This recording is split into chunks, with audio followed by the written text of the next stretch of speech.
Sa mga nagdaang kabanata ay sinabihan ni Li Yunfei ang kanyang senior brother na huwag na itong mag-alala dahil sa naiintindihan ng kanyang junior brother ang sitwasyon nito. Bahagya naman inayas ni Xiao Chen ang kanyang sarili at inibon niya ang kanilang usapan na kung nakita ba ng kanyang junior brother ang ginawa kanina ni Yuner. Seryoso namang sinabi ni Li Yunfei na ang kanyang joint martial arts na kasanayan ay nagamit lang ng batang iyon nang walang anumang pagsasanay, ang nakakatakot pa ay itinuro ito sa kanyang sarili, at sa ganoong talento, ay nagmumuko siyang hindi mas mahina sa kanilang dalawa. Nagsaad naman si Xiao Chen na sa tingin niya ay mas malakas siya kaysa sa iyo, at may kaunting tendency na maabutin din siya. Pabiro namang sinabi ni Li Yunfei na tama na ang lahat ng sinabi ng senior brother. Inihayag naman na ni Xiao Chen na makalipas ang 10 taon, pupunta sila sa kontinente ng Shenshu, kung saan sisikapin nilang matiyak na matagumpay ding maabot ni Yuner ang Shenshu realm. At ang dalawang bata na iyon, at least maabot nila ang rurok ng kahusayan, para makaalis siya ng may kapayapaan ng isip. Sa isip-isip din niya na Master, nakita mo na ba? Ang iyong disciple na si Xiao Chen ay nasakop lamang ang labas ng mundo, ngunit malapit na ring magtungo sa Divine Void Continent. Kahit si Li Yunfei ay sa loob-loob din niya ay nagsaad ito na Master, siya at ang kanyang senior brother, ay hindi siya bibiguin. Sa kabilang banda naman sa Lianshan Mountain Range ay makikita dito ang isang kuweba, na kung saan may isang nilalang na hindi pa kilala na tahimik na umiinom ng alak. Maya-maya pa ay nagsaad siya na malamang sasabog na sa galit si Li Junhua sa mga sandaling ito. Ipinakita din ang nilalang niyang kausap na hindi pa din kilalang karakter. Nagmungkahi din siya na ang layout ng banal na soberanya sa loob ng libu-libong taon ay naging matagumpay sa wakas. Natuwa naman ang nilalang na ito at kanyang pinuri ito na 10,000 taon na plano, ay naghihintay na lamang ngayon, ang susunod na tagumpay o kabiguan ay nakasalalay sa 2 taong iyon. Ibinalik ang eksena sa Wushen Peak na kung saan sumapit na ang gabi sa training grounds ng Wushen Peak. Sa puntong ito ay dumating na si Yuner gaya ng sinabi ng kanyang ama na si Xiao Chen. Sinuri din ni Xiao Chen ang kapangyarihan ng kanyang anak. Nagsaad naman si Li Yunfei na tila ang Yuner ay napuno na ng kapangyarihan ng divine emptiness mula ng ipanganak. Nagtanong naman si Yuner na kung anong kapangyarihan ng divine emptiness. Ipinaliwanag ni Xiao Chen na ang kapangyarihan ng divine emptiness ay isang mas makapangyarihang puwersa, isang puwersa na hindi kabilang sa kanilang mundo. Matapos niyang ipaliwanag ang divine emptiness ay kanyang sinabi na Yuner, taglay mo ang kapangyarihan ng divine emptiness, at dahil sa iyong kapanganakan, kailangan mong taglayin ang Keigo refining body speed at ang siyam na turning life and death technique, ang iyong cultivation ay maaari lamang umabot sa pang-araw-araw na antas. Gayunpaman, dapat mong tandaan na sa paglalakbay ng isang mandirigma, hindi ka dapat maging bulag na mayabang, dahil ito ay haadlang lamang sa iyong pag-unlad. Ngunit sarkastiko namang sinabi ni Yuner na naiintindihan niya ito, ginaya din niya ang boses ni Xiao Chen at kanyang sinabi na pagbalik niya magbibigay lang siya ng panayam na nakakatamad. Bahagya namang nena si Xiao Chen sa sinabi ng kanyang anak. Ngunit gayunpaman ay nakangiti pa ding sinabi ni Xiao Chen sa kanya na para din ito sa ikabubuti niya. Dahil sa hinaharap, ang mundong ito ay aasa sa iyo upang protektahan ito. Bahagya namang nakaramdam si Yuner sa ibig sabihin ng kanyang ama kaya naman tinanong niya ito na kung muli bang aalis ang kanyang ama. Hindi naman itinago ito ni Xiao Chen na sa 10 taon, aalis ulit siya at pupunta sa mas mataas na mundo. Bahagya namang nalungkot si Yuner nang kanya itong marinig. Ngunit agad din niya itong binawi at kanyang sinabi sa kanyang ama na siya ay tiyak na magsisikap upang mag-cultivate, at isang araw, siya ay magiging mas malakas kaysa sa kanyang ama. Natuwa naman ang ating bida na sabi pa nga niya na mahusay kung ganon, at sa ganitong kayabangan, ay talagang anak ka ni Xiao Chen. Matapos niyang magsalita ay dahan-dahan na niyang inilabas ang kanyang kayamanan. At nang mailabas niya ito ay kanyang sinabi na Yuner, ito ang Tree of Life. Natuwa naman si Yuner sa ibinigay sa kanya ng kanyang ama at kanyang sinabi na kahit regalo ito ng ama ay masyadong sobra naman ito. Ipinaliwanag naman ni Xiao Chen na ang Tree of Life ay nangangailangan ng maraming enerhiya para sa irrigation, kaya dapat mong tretuhin ito ng mabuti. Sinigurado naman ito ni Yuner na gagawin niya ito. Pagkatapos din nilang mag-usap ay inutusan na ni Xiao Chen ang kanyang anak na magpahinga na. Habang ang dalawa naman ay nagtinginan senyales na may pupuntahan pa ang dalawang ito. Habang paalis din si Yuner ay agad naman na umalis na ang dalawa. Samantala mabilis na lumipad ang oras na kung saan sumapit na ang 3 taon. At sa loob din ng silid ay makikitang ang dalawang mag-asawa dito. Na kung saan sinusuri ni Xiao Chen ang ginawa niyang mundo. Nagtanong din si Jiang Meng na kung nagtagumpay ba si Xiao Chen sa kanyang ginagawa. Nahihiya namang sumagot ang ating bida na hindi pa siya nagtagumpay. Naakala niya makakagawa siya ng ilang mababang antas ng mundo na may kapangyarihan ng divine emptiness. Sa kasamaang palad, pagkatapos ng 3 taon na pagsubok, hindi pa rin sila nakakagawa ng nilalang na tulad ng tao. Na masasabing bigo, na tila sa pamamagitan lamang ng pagpunta sa Divine Void Continent at pagpasok sa isang mas mataas na realm na maaari nilang subukan ito. Pero mas lalo niyang hinahangaan ang mga sinaunang nauna, lalo na ang walang hanggang pinakamataas na elder. Nakakapanghinayang lang na wala pa siyang nahanap na angkop na disciple para magmana ng martial arts ng Senior Eternal. Matapos ang mahabang paliwanag ng ating bida ay ibinalik niya ang kanyang tingin sa kanyang ginawang mundo. Na kung saan pinagmamasdan din ito ni Jiang Meng. At nakita niya ang mga nagawang mga nilalang ng ating bida. Ngunit bigla itong natawa nang makita niya ito at kanyang sinabi na ang mga ginawang nilalang ni Xiao Chen ay sobrang pangit. Nasabi na lang ng ating bida na kung bakit pakiramdam niya lahat sila ay punong-puno ng pangangibabaw. Tumigil naman si Jiang Meng sa kanyang pagtawa at kanyang sinang-ayunan na lamang ang sinabi ng kanyang Xiao Chen. Ngunit naabala naman ang kanilang pag-uusap nang biglang tawagin siya ni Li Yunfei na ang lahat ay dumating na sa bulwagan. Naiinis namang sumang-ayon ang ating bida na tamang-tama lang ang pagkakataong ito. Agad din siyang nag-teleport patungo sa bulwagan at naiwan na lamang si Jiang Meng na mag-isa. Sa bulwagan naman na kung saan nasa harapan na nila ang lahat. Binigyan naman na ni Xiao Chen ng hudyat ang kanyang junior brother na simulan niya na ito. Agad naman na sinabihan ni Li Yunfei ang lahat na ngayon ay may sasabihin siyang isang bagay. Nang marinig naman ito ng lahat ay naging tensyonado ang mga reaksyon nito. At nang makita naman ito ni Li Yunfei ay bahagya siyang napangiti. Kaya naman sinabi niya na huwag mag-alala, dahil hindi ito isang malaking usapin. Dahil pagkatapos makipag-usap sa kanyang senior brother, ngayon muli nilang tutukayin ang mga alituntunin ng kanilang mundo. Bahagya namang nagtaka ang lahat ng kanilang marinig ang sinabi ni Li Yunfei. Inihayag naman na ni Li Yunfei na ang unang tuntunin. Naganap niyang puputulan ang daanan mula sa upper bound at sa lower bound. Mula ngayon, walang sinuman mula sa upper realm ang makakapasok sa lower realm. Nagsaad naman si Black Dragon na paano kung ang isang tao sa lower realm ay mag-isip na pumunta sa upper realm. Sinabi naman ni Li Yunfei na ang mga tao mula sa lower realm ay maaaring malayang maglakbay sa itaas na kaharian hanggat ang kanilang cultivation ay umabot sa antas ng Great Emperor.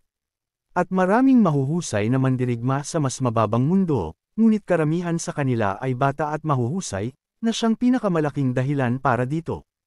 Ito ay ang pakikipagsabuatan ng mga puwersa sa mababang kaharian na may mga puwersa sa itaas na kaharian upang sugpuin ito.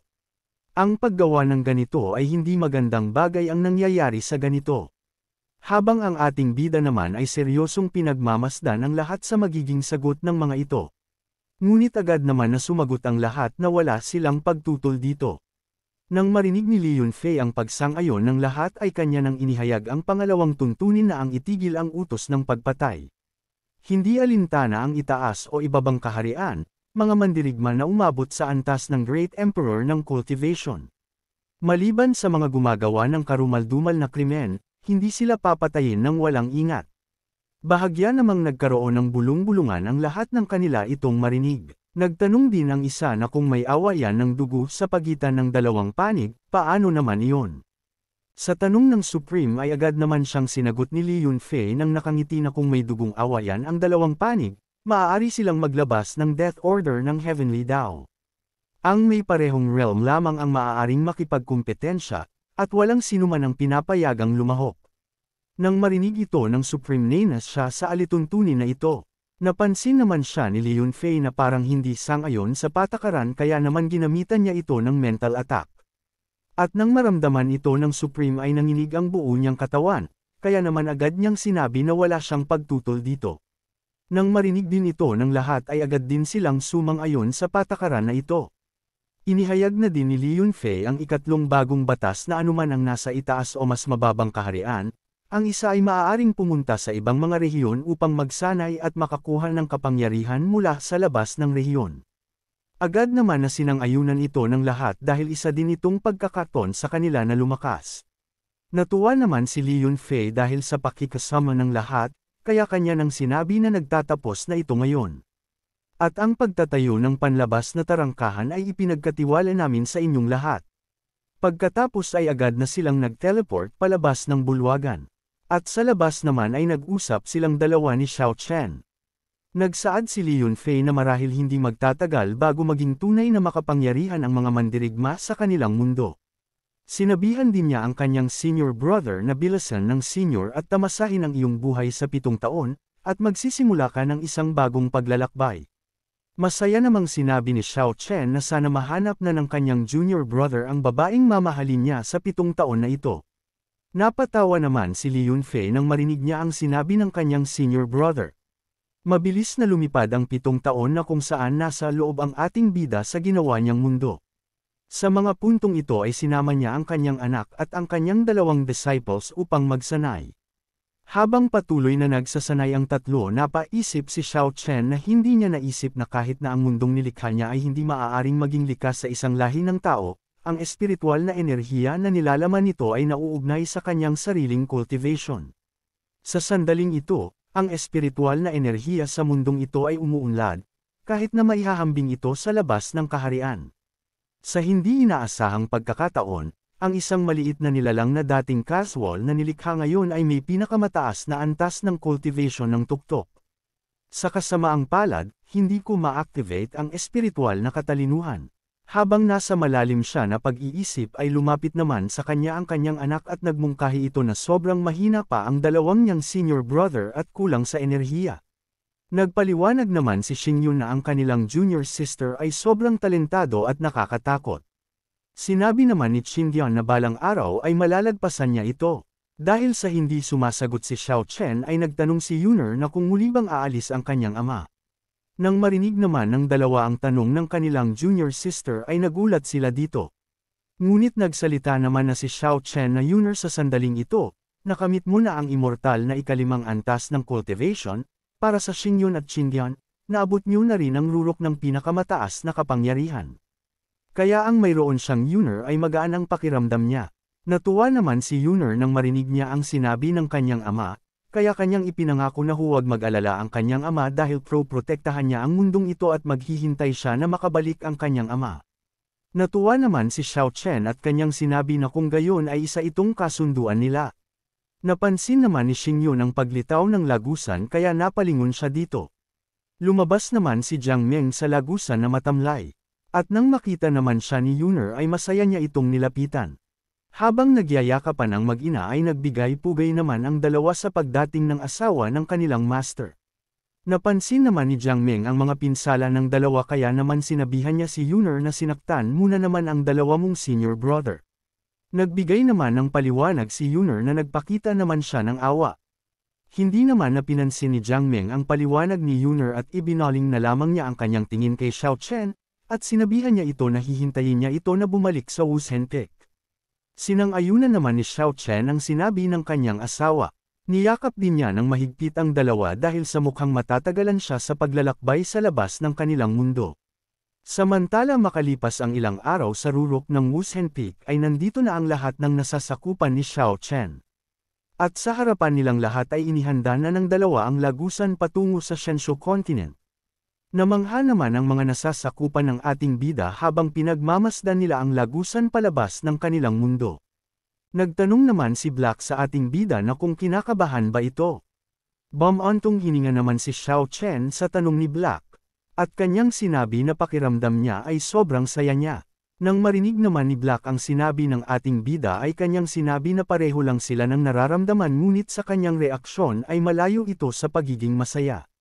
Sinabihan naman na ni Li Yunfei ang kanyang senior brother na kailangan na nilang umalis. Bago sila umalis ay tinignan niya muna ang kanyang pamilya.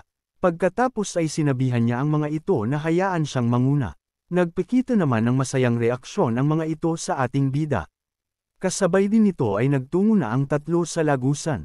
At nang makapasok ang tatlo ay agad na nagsara ang lagusan. Sa loob naman ay patuloy na lumilipad ang tatlo. At makalipas pa ang ilang sandali ay nakapasok na sila sa isang lugar na kung saan makikita ang mga bundok at ang magandang lawa sa ibaba. Ngunit mas kakaiba ang lugar na ito kumpara sa extraterrestrial o sa kanilang mundo. Sinabi naman ni Xiao Chen na mukhang ito na nga ang Shenzhou Continent. Kinumpirma naman ito ni Li Yunfei na nandito na nga sila sa Shenzhou Continent. Nagpatuloy ang kanilang paglipad ngunit bahagya silang nagulat dahil may naramdaman silang parating na nilalang. Kaya naman agad silang huminto dahil sa pinatitigil sila nito. Nagpakawala din ito ng isang atake bilang babala sa dalawa. Ninas naman ang dalawa sa ginawang pag-atake ng nilalang. Kaya naman agad nilang nilabas ang kanilang mga aura upang maghanda sa maaring mangyari. Nagpakilala ang nilalang na siya ang tagapag-alaga ng Divine Void Continent. At para makapasok sa Divine Void Continent, dapat kong hawakan ang Divine Void Continent Token. Bahagya namang kumalma ang dalawa nang malaman nila na guardian ang nilalang. Ngunit napaisip si Xiao Chen dahil sa walang guardian sa memorya ni Li Daojun nung sinuri niya ito. Nagsaad naman ang guardian na huwag mag-iwan ng mga mantsa ng tinta. At ipakita sa kanya ang token ng mabilis upang maiwasan ang kalat. Napangiti naman ang dalawa at bakas sa mga ito na may hindi magandang plano. Napansin naman ng guardian na naglalabas ang dalawa ng killing intent. Kaya naman nagmungkahi siya na kung sino man ang hindi magpapakilala sa Divine Void Continent ay mamamatay. Agad siyang naghanda ng kanyang gagawing atake. Ngunit may bigla namang nagsalita na papasukin ang mga ito. Kaya naman napahinto siya at nagtanong na kung bakit. Ngunit sa kanyang tanong ay napasuka lamang siya ng dugo sinyalas na hindi nagustuhan ng nilalang ang tanong ng guardian, at ang tatlo na nakita ang pangyayaring ito ay bahagya silang naawa dito. Matapos ang matinding nangyari sa kanya ay agad niyang sinang-ayunan ang gusto ng kanyang kamahalan. Ngunit nagtataka siya na kung sino ba talaga ang dalawang ito. Ngunit dahil ayaw pa niyang mamatay sa kanyang kamahalan ay hindi niya na ito inalampa at agad na umalis. Nagmungkahi naman ang kamahalan na ito na hihintayin niya si Xiao Chen at Li Yunfei sa Dengshan Mountain Range. Nang marinig ito ng dalawa ay nagtataka sila kung sino ang kamahalan na ito. Ngunit habang nasa malalim silang pag-iisip ay biglang nagkaroon ng berdeng liwanag sa kanilang kinatatayuan. At nang may pasok sila sa loob ay makikita ang ilang mga asol na lagusan. At sa mga punto ding ito ay makikitang nahiwalay si Li Yunfei sa dalawa. At makalipas pa ang ilang sandali ay tuluyan na silang nakapasok ng magkaibang direksyon. Dahil nakarating ka na sa part na ito ay inaanyayahan kita na pindutin ang like at mag-subscribe at i-on ang notification bell. At kung gusto mo naman na suportahan ng matindi ang bidang hangal na ito ay maaari mo ding pindutin ang super thanks sa ibaba para mas lalong ganahan ang hangal na ito. Maraming salamat mga bida. Maya-maya pa ay biglang lumitaw ang isang lagusan sa hindi kilalang bundok sa Shenzhou Continent. Dito ay lumabas si Xiao Chen at Black sa lagusan sa hindi kilalang bundok. Nang makababa sila ay bahagyang nasaktan si Xiao Chen kaya naman sinabihan niya si Black na alisin muna ito ang kanyang mga paa. Napalingon naman si Black sa magkabilang direksyon at kanyang sinabi na kung nasaan si Li Yunfei. Ngunit bahagya niyang naunawaan na tila sa proseso ng pagpasok sa Divine Void Continent, tayo ay dinala sa iba't ibang lugar. Pero di bale kung magkahiwalay sila ni Li Yunfei, ay isa pa din itong magandang pagkakataon. Sinubukan naman ni Xiao Chen na kung makakalusot ba siya sa Divine Void. Ngunit bahagya siyang nagtaka dahil sa may napansin siyang kakaiba. Nasabi pa nga niya na hindi pa rin makalusot sa Divine Void Realm. Na tila mayroon pa ring ilang mga paraan upang maunawaan at upang makalusot sa Divine Void Realm. Sinubukan naman na mag-cultivate ni Black upang tingnan kung marami ba ang spiritual na enerhiya lugar. Ngunit makalipas ang ilang sandali ay nagulat siya dahil sa kanyang natuklasan. Kaya naman pasigaw niyang sinabi kay Xiao Chen na may hindi magandang nangyari. Tinanong naman siya ni Xiao Chen na kung ano naman ito. Iminungkahi ni Black na walang espiritual na enerhiya mula sa langit at lupa na maaari kong makuha sa kontinenteng ito ng Shenzhou. Nagtaka naman si Xiao Chen ng kanya itong marinig. Sinubukan naman ni Xiao Chen na mag-absorb na agad naman na may pumasok sa kanyang kamay na asol na enerhiya. Kaya naman na may napagtanto si Xiao Chen sa kaganapan itong. Inihayag niya kay Black na tila ang mga mandirigma sa Divine Void Continent ay sumisipsip lamang ng kapangyarihan ng Divine Void. Dala niya ang kapangyarihan ng Divine Emptiness, kaya natural niyang magagawang ma-refine ang kapangyarihang ito ng natural. Ngunit walang banal na kapangyarihan sa iyong katawan, kaya hindi mo direktang makuha ang banal na kapangyarihan sa pagitan ng langit at lupa. Napaiyak naman si Black nang kanya itong marinig kaya kanyang sinabi kay Xiao Chen na tapos na ito. Hindi ba ibig sabihin na hindi niya na mapapabuti ang kanyang antas ng cultivation muli sa hinaharap? Napaisip naman si Xiao Chen habang patuloy lamang sa pag-iyak si Black. Kinuha din niya ang isang bato upang subukan ito kung gumagana ang kanyang naisip. Kaya naman sinabihan niya si Black na subukan niya ito, na agad namang naunawaan ni Black. Kaya naman agad siyang bumaba sa lupa. Agad na inihagis ni Xiao Chen ang bato na agad nilamon ni Black. Ngunit matapos niya itong malunok ay bakas sa kanyang mukha ang pagkadismaya.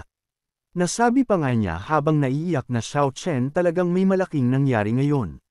Sinabihan naman siya ni Xiao Chen na huwag kang mag-alala sa ngayon, bilang mga bagong dating sa kontinente ng Shenwu, kailangan pa nilang matuto ng higit patungkol sa mundong ito. Naniniwala din siya na magkakaroon din siya ng paraan upang malutas ang problemang ito. Sa sinabi ni Xiao Chen ay bahagyang napatigil si Black sa kanyang pag-iyak. Agad din siyang tumalon sa ulo ni Xiao Chen, at kanyang inihayag kay Xiao Chen na mayroong lungsod sa hindi kalayuan, puntahan nila ito upang tuklasin. Nagmungkahi naman si Xiao Chen na tamang-tama lang ito dahil gusto din niyang magtanong kung ano yung tinatawag na Dengshen Mountain Range. Makalipas lang din ang ilang mga sandali ay nakarating na sina Xiao Chen sa Xuanli Domain Wentian City. Habang naglalakad sila sa lungsod ay nakita nila ang maraming tao dito. Habang si Black naman ay sinuri ang mga tao sa paligid. Iminungkahi niya kay Xiao Chen na tila hindi kasing lakas ng inaakala ang mga mandirigma sa lungsod na ito. Karamihan sa mga tao ay mga ordinaryong mandirigma lamang. Inihayag naman ni Xiao Chen na bago pumasok sa lungsod, natuklasan niya na ito gamit ang kanyang Divine Sense. Ang pinakamalakas na mandirigma sa lungsod ay isang bagong dating lamang sa Divine Realm. Habang naglalakad din sila ay makikita ang isang mandirigma na pinahihirapan ng isa pang mandirigma. Sinabihan din ng may puting buhok ang nakadapa sa sahig na ang kanyang lolo ay nakangiting namatay, kaya ano pa bang kinalaman nila Yang Wusheng? At kung sa tingin ba nito ang kanyang Divine Void Continent ay ang iyong mababang mundo? Nagsalita naman ang mandirigma na hindi siya sang-ayon. Ngunit sa kanyang sinabi ay agad naman siyang inapakan sa likod ng malakas na dahilan upang mapasuka siya ng dugo. Sinabi din ng may puting buhok na ang ipinagmamalaki nitong espiritual na enerhiya ay walang silbi dito. Nagsaad naman siya na hawak niya ang Hongmeng Purple Chi at libu-libong taon ng masiglang cultivation, matapos na tuluyang pumasok sa landas ng Martial Saint, kaya bakit siya ngayon nasa ganitong kalagayan? Napangiti naman ng malademonyo ang puting buhok na marami na siyang nakitang katulad mumula sa labas ng mundo. At sa tingin niya mayroon itong ilang mga kasanayan at nais na gumawa ng isang pangalan para sa iyong sarili sa kontinente ng Shenzhou. Pero ang hindi mo lang alam ay mahina ka pala sa paningin namin. Napaiyak na lamang ang lalaki habang kanyang sinasabi na isa siyang kahihiyan. Napabuntong hininga naman si Xiao Chen habang naiinis dahil sa kanyang nakikita. Ngunit hindi na lang nila ito pinansin at nagpatuloy lang sa kanilang paglalakad upang hindi sila madamay at maabala pa.